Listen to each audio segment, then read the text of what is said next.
Hey tout le monde, Alicia, hey, I've been here. Welcome to the WhatsApp. Ok, votre rendez-vous du lundi au vendredi à 20h sur toutes les plateformes de streaming et sur YouTube. Votre rendez-vous de hip-hop féminin, actualité, news, gossip et bien plus. Ce WhatsApp Pod va être un petit peu rapide et un petit peu léger pour plusieurs raisons. La première, c'est parce qu'il n'y a pas énormément d'actualité, même si trouver des sujets de quoi parler, franchement, vous savez que girl, quand il s'agit de rebondir sur des trucs, de raconter sa propre vie ou autre. Non mais il y a toujours de quoi parler, tu vois. C'est ça que je veux dire.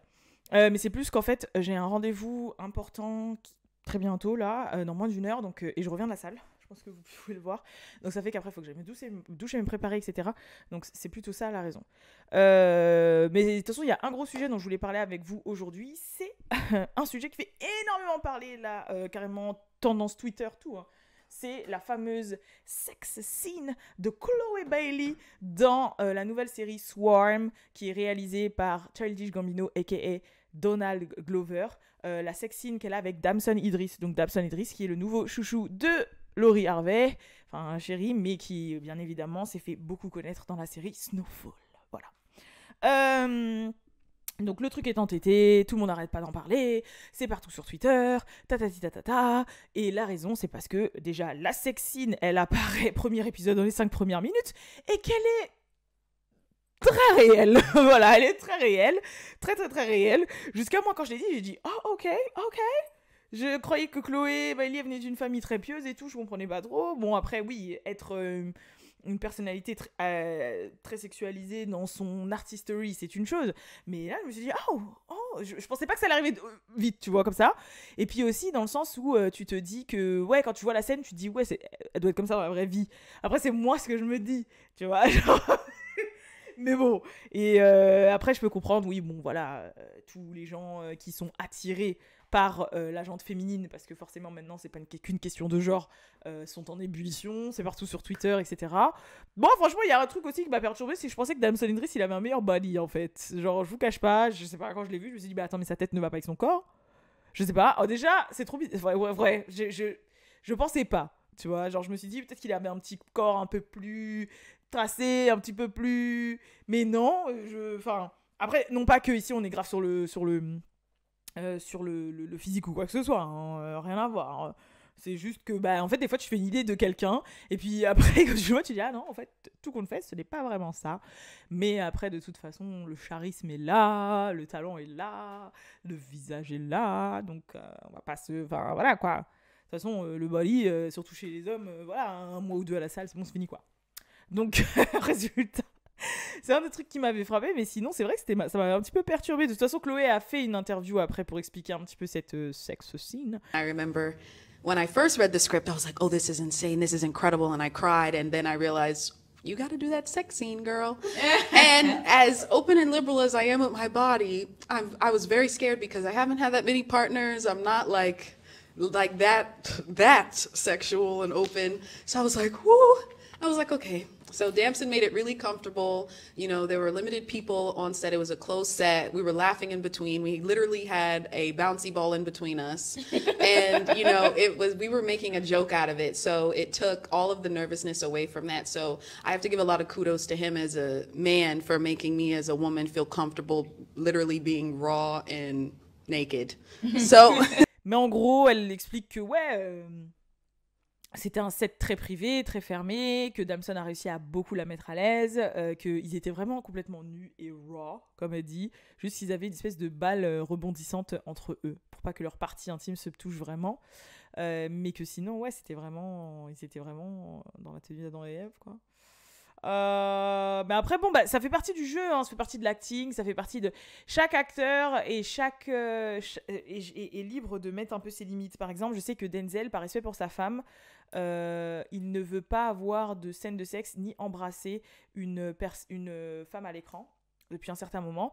Il y a aussi l'acteur de You, celui qui fait You, là, qui jouait dans Gossip Girl, pareil. Il a demandé expressément pour cette saison ou les saisons prochaines, je sais plus, mais j'avais vu un article passer qui disait que comme entre-temps, bah, il s'est fiancé ou marié, il a demandé aux producteurs, aux réalisateurs, etc., de ne plus faire des scènes de sexe ou des scènes sensuelles autant qu'avant, le moins possible, et que quand il y en a, bah, que ce soit pas quelque chose de très obvious, comparé à avant, parce que maintenant, il est heureux dans son couple et qu'il est fiancé ou marié ou je sais pas quoi, et par respect pour sa compagne.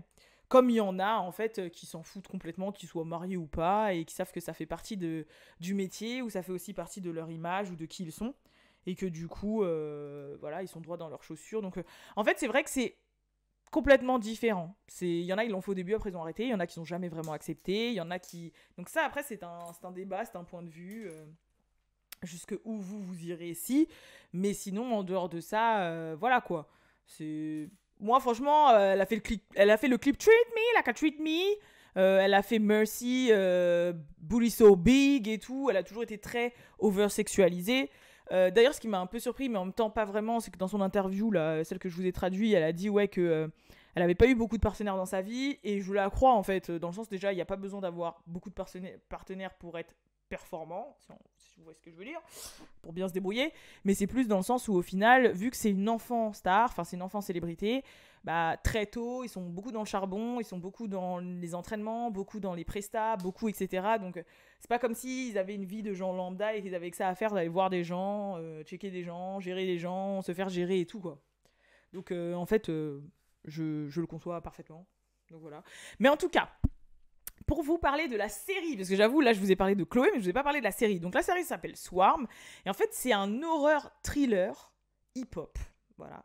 Donc ça ressemble un peu à des films comme Us de Jordan Peele, des trucs comme ça. Et en fait, c'est inspiré des Beehive et des Barbs, mais plus principalement des Beehive. Donc vous avez même carrément le bruit des abeilles, bzz, bzz, bzz, bzz, bzz. Et en fait, on va suivre une stan, donc c'est pas une fan, c'est vraiment une stan, genre une fan de ouf, d'une artiste de R&B, pop, etc., qui s'appelle Naija, qui en fait représente Beyoncé. Et vous le voyez dans le film, hein, que c'est inspiré de Beyoncé. Bah déjà, les abeilles, genre Crary, les clips qu'elle fait, les photos qu'elle fait et tout, c'est genre Crary, c'est Beyoncé en fait, l'artiste. Et en fait, elle est fan inconditionnelle. Et c'est une fan psychopathe en fait. Et du coup, de ce que j'ai compris, elle va tuer. Moi, je suis au 2e épisode, mais en gros, il va se passer des trucs. C'est vraiment très hip-hop. Genre, 2e épisode, vous êtes en street club, c'est stripper et tout. 1er épisode, bah, sa meilleure amie, c'est Chloé. Et je vous raconte pas ce qui se passe. Enfin, je vous dis rien, mais je vous invite vraiment à les regarder. Il y a le grain qu'on retrouve un petit peu dans son film qu'il avait fait avec Rihanna, Guava Island. Le côté grain machin. Ça me fait penser aussi un peu à Euphoria dans la colorimétrie. Genre le mood et tout. Et moi, j'aime trop ce genre de série ou de film. Donc, franchement, pour les 2 épisodes que j'ai vus, il est trop bien. Je vous invite à aller le voir. L'actrice principale joue très, très, très, très, très bien. Genre, elle joue très bien son personnage qui est un petit peu atypique. En fait, on a l'impression qu'elle est neuroatypique. Voilà, c'est comme ça qu'on appelle un petit peu les gens qui ont un fonctionnement psychologique un peu différent de la norme. Et c'est vrai que ça se voit qu'elle est un petit peu neuroatypique. Je la soupçonnerais même d'avoir peut-être un peu un spectre de l'autisme ou un truc comme ça, mais genre en mode, elle joue très bien son rôle. Et franchement, pour les 2 épisodes que j'ai vus, franchement, lourd. C'est disponible sur Amazon Prime, donc je vous invite vraiment à aller checker la série. Et ouais, hein, voilà, déjà, Damson Idris, Chloé Bailey, réalisé par Childish Gambino, c'est hip-hop, ça commence en 2016, ça parle de Queen Bee. Enfin, voilà quoi. Tout ce qu'on aime, en fait. Tout ce qu'on aime. Donc, allez voir. Et ma caméra s'est éteinte. Donc, ça, je vais vous le mettre. Mais si à un moment, il n'y a plus ma tête et que vous continuez à m'écouter, c'est normal. Attendez. Franchement, allez le voir. Ça fait énormément parler. Ça vient de sortir, hein, 17 mars. Donc, ça vient de sortir. C'est disponible sur Amazon Prime. Et je vous laisse. En tout cas, ça fait de la super visibilité pour la sortie du coup de l'album de Chloé là qui va sortir. D'ailleurs, son album, elle a sorti la cover de l'album et ça a aussi fait beaucoup parler, mais plutôt dans le négatif. La cover n'a pas forcément plu.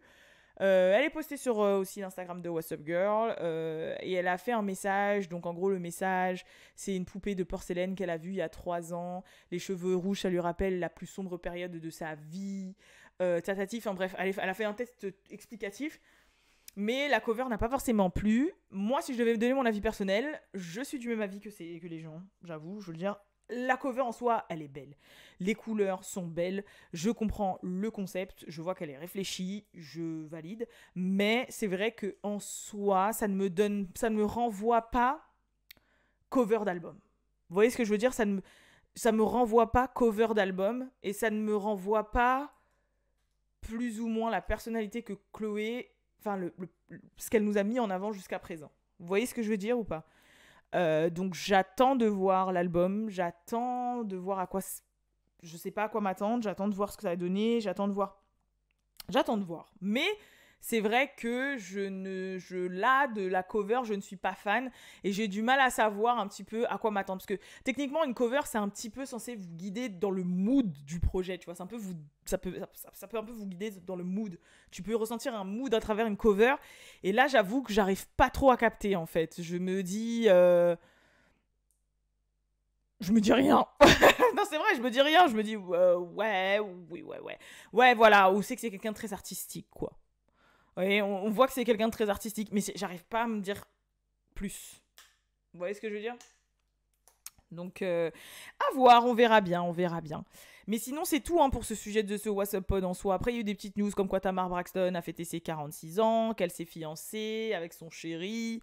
Il y a quoi d'autre encore? Franchement, qui a fait parler là? J'avoue, en fait, j'ai préparé l'émission, mais c'était dans mon téléphone et mon téléphone, j'ai laissé en bas. Mais il y a pas grand-chose non plus. Oui, c'est la sortie, c'est vendredi. Donc, il y a Lola Brooke qui a sorti son nouveau single. Il y a Glorilla avec Lil Durk qui a sorti son nouveau single.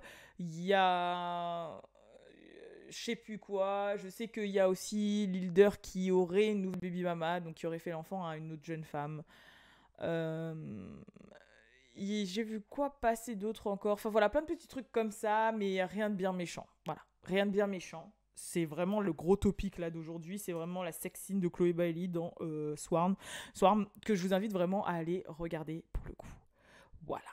Moi, je vais continuer à regarder. Pas là parce que j'ai un rendez-vous, mais je pense que demain... Ah oh merde.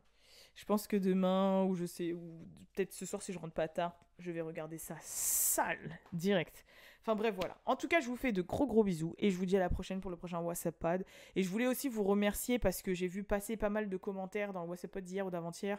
Des commentaires super touchants pour moi, genre vraiment. Genre des commentaires qui me disent que mes vidéos, c'est un petit peu...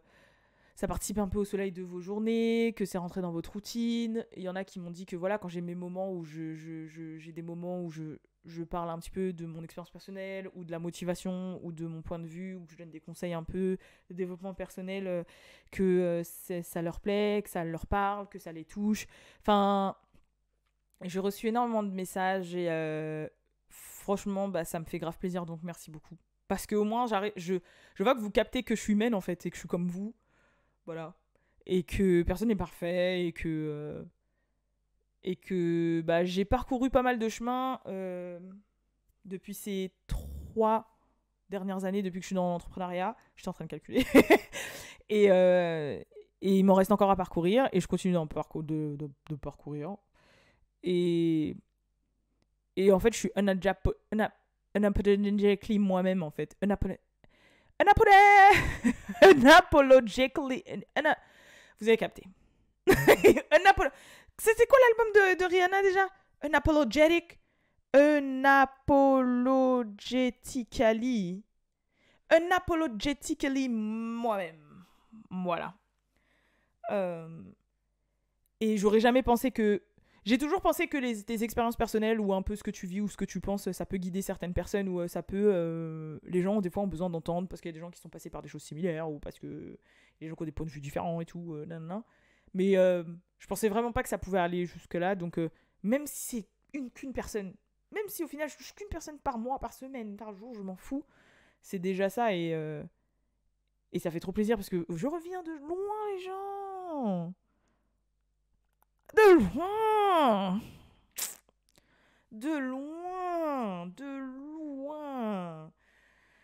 Aïe, aïe, aïe. Je reviens vraiment de loin. Genre, loin en mode... genre, le loin en mode... en mode l'année de mon bac. J'ai fait 2 semaines à l'hôpital pour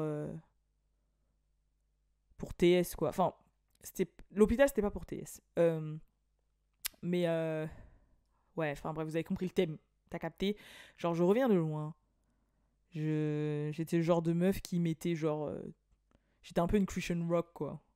Pas dans le sens de drogue, alcool et ça truc familial, mais quand tu mets tout ton bonheur dans les bras d'un gars, que t'as pas confiance en toi, que tu fais les mauvais choix, que tu te retrouves à faire des choses que t'assumes pas après, alors que pour te faire accepter, et au final, tu te sens quand même pas accepté, que tu sens que t'es pas comme les autres, que t'es spécial, que